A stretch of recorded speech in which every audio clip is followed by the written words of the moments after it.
Hello again, and welcome to episode 2 of McGill Minute. We're calling today's podcast Navigating Uncharted Waters Financial Planning Through the Pandemic. I'm Joel Storrow, past president and now senior principal of McGill Associates. Our tagline here at McGill is Shaping Communities Together, and it's become more than just a tagline to us, it's become a culture. We are a resource to local government leaders and work together with our clients to create solutions to improve their communities. Today, I'll be calling on McGill team member Gary Jackson to share his perspective based on a successful career of 40 years in city and financial management. Gary's worked for local governments large and small throughout his career, and he carries a healthy perspective on how managers are dealing with the COVID-19 virus right now. Prior to joining McGill, Gary served as city manager of Asheville, where he successfully steered the city through the Great Recession of 2008 and secured a AAA bond rating thereafter for the city. I'm going to dialogue with Gary over the next 15 minutes to tap into his knowledge about local government budgeting. Gary, it appears that the coronavirus and the economic disruption is creating major budgeting challenges for our local governments. Why do you think there's so much uncertainty? Joel, these are really uncharted times. I think it's very difficult to be a manager in general right now with everything going on. Managers typically have a great understanding about their organizations and the fiscal challenges facing them. There's a whole lot of uncertainty right now, however. The pandemic is quickly changing the landscape of local government revenue. Let's take sales tax, for example. It's a significant share of most every budget, but the impact on the coronavirus on sales tax won't be known for months.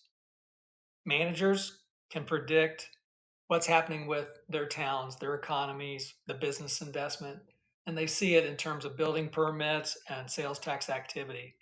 But those kind of models and those kind of trends analysis, they don't apply right now because those standard models can't predict when a vaccine will become available or when everyone can go back to work or when consumers will not fear leaving the house.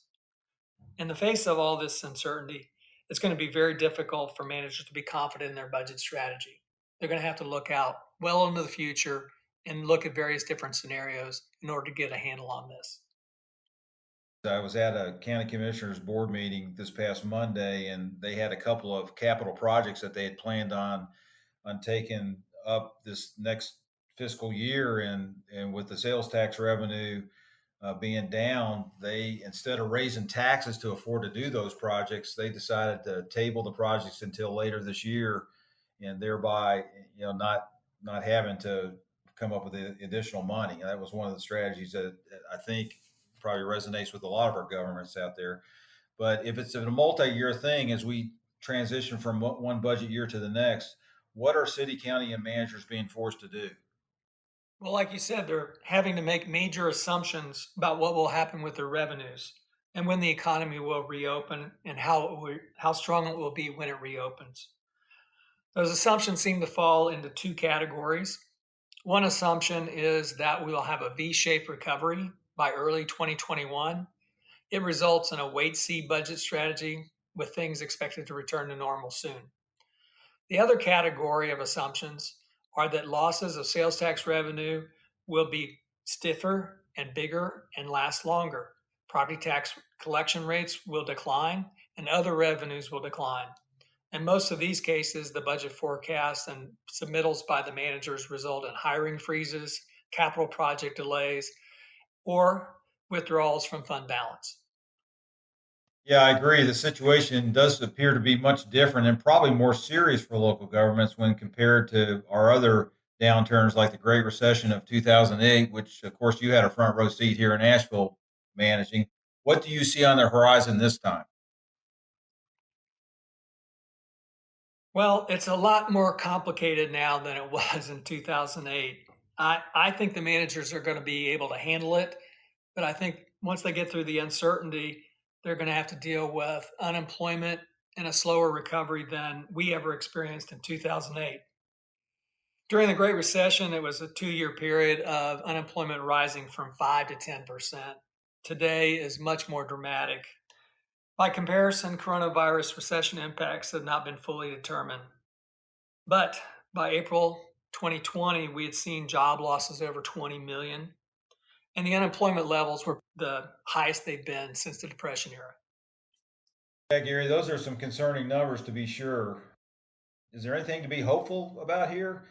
Haven't our managers proven they can navigate their organizations through emergencies and financial crises before? I'm reminded of 9/11, the hurricanes that we've struggled with here in North Carolina so much, resulting flooding, and certainly the aforementioned Great Recession.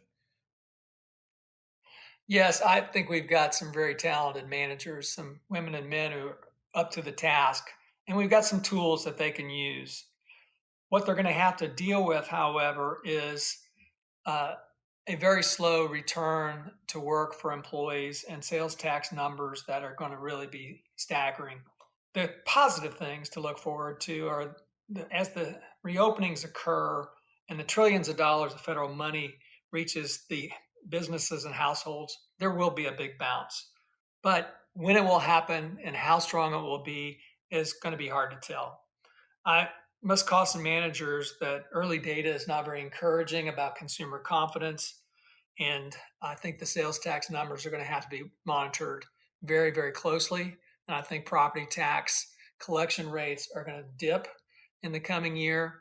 I also think that the money that's flowing is less likely to come to local governments from the federal government. And I think as the states in our region suffer with their budgets, they're going to be stingy about how much they share with the local governments as well. Yeah, I think that's all good advice. That's a great perspective. With so many unknowns out there, and there's certainly a lot of those, what do you suggest that managers do to lead their respective organizations through what might be that multi-year recovery period that you mentioned? Well, I would recommend two basic things. I think that managers, if they haven't already, should schedule a mid year budget review and they should schedule it now and get everybody in the mindset that we're going to go through this and we're going to relook at everything and evaluate our actions in the fall. Second, I'd recommend that they produce multi-year financial forecasts and use them as a foundation for building the contingency plans that they are going to have in place and be ready to go with. In 2009, we started future budget planning for the city of Asheville well in advance of the normal timetable. Perhaps the best decision we made was to involve all of our managers, supervisors, and employees in a budget planning session after only 3 to 4 months into the new fiscal year. Our employees appreciated being included and enthusiastically formed teams to brainstorm budget balancing options. The budget balancing options helped in forming contingency plans to address the best and the worst case scenarios that came out of our multi year financing model. Gary, I can see the benefits of what you're suggesting there. Preparing business plans and forecasting revenues, expenses, profits, and losses is what every business, such as McGill, must do to remain competitive. How does that kind of forecasting translate into the public sector, in your opinion? Unfortunately, for a variety of reasons, a majority of local governments do not do forecasting beyond 12 months into the future. If they do it just to predict what the budget is coming forward in sales tax revenues, property tax revenues, and major accounts and expenditures like salaries and compensation. Many might believe that forecasting is only for bigger or wealthier organizations. They also might believe it's not possible to predict more than 1 year out. But it is not all that complicated or resource intensive to do the forecasting. For these reasons and because of its value to decision making, the Government Finance Officers Association recommends that every organization launch their annual budget planning with a multi year financial forecast, generally a 5 year forecast. I imagine there are some managers out there listening to this, especially with some of our smaller towns and counties who may doubt the reliability of forecasts and wonder if it is worth the effort for the organization. Do you have any comments for them? It's definitely worth the effort, Joel. Managers don't want to get caught flat footed, and with so much uncertainty, they're going to need contingency plans, and the forecasting helps them to be prepared for what could happen. Employees, the elected body, and the entire community are counting on our managers to lead. They know how to lead and they lead well, but they lead best when they're prudent with respect to the long term finances of the organization. Sounds like good advice to me. If a manager without prior experience was motivated to follow some of your suggestions, how could they pull off producing a multi-year financial forecast in just a few weeks or a month or two? All organizations can pull it off.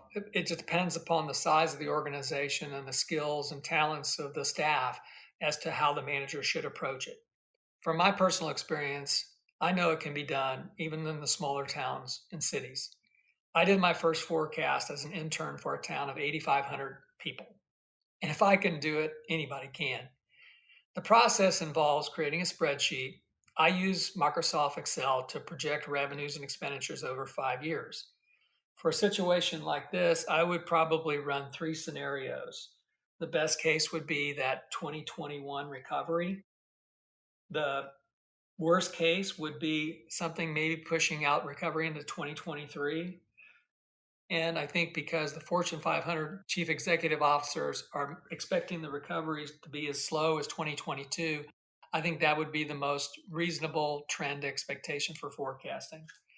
The forecast scenarios will show in spreadsheets and graphs just what managers would need to do in order to close and maintain adequate levels of unrestricted fund balance. Cities and counties should be prepared and can handle these forecasts no problem. Town managers will need to test their spreadsheet capabilities and turn to advisors like us who can coach them if they need that kind of help. Thanks for all that insight, Gary. I would add to what you said about our company. McGill definitely values our clients and is here to help anybody through the financial challenges ahead. We provide a lot of capital project funding advice. I was on a conference call just this morning with a small town looking to fund a water treatment plant modernization project. And we're looking at potentially getting some of that money through the CARES Act, the Economic Development Administration. So we definitely are well heeled in understanding how to fund capital needs for our local governments. We also do utility rate analyses. There's enterprise funds that are under pressure too due to the COVID-19 crisis here, and we can provide advice in that world as well. And just in general, our consulting team has a ton of experience in just advising local governments in general of whatever challenges they may have. So feel free to call on us. Got Gary Jackson, who's on the line today, Greg Kelly, Robert Hyde, and others, Dale Sheppers, who's our financial advisor. He can help as well. Gary, great time with you today. Any closing comments for our listeners? Thanks, Joel. I really appreciate the opportunity. I hope I haven't sounded too negative. These are really challenging times, but I've got full confidence in our managers to pull this one out of the fire as well. Like you said, I think McGill can help some folks if they need it. I also would encourage managers to continue to benchmark and share information with each other. I'm seeing great cooperation and networking. The best I've seen in a lot of years between city and county managers. I hope that continues, and I think that's what's going to get us through it. Well, thanks again. We've had a lot of fun with this podcast. Thanks for tuning in to today's episode. We plan to do some more, so please visit our website or give us a call if you need more information on this topic and other relevant episodes for the future. Thanks and have a good day.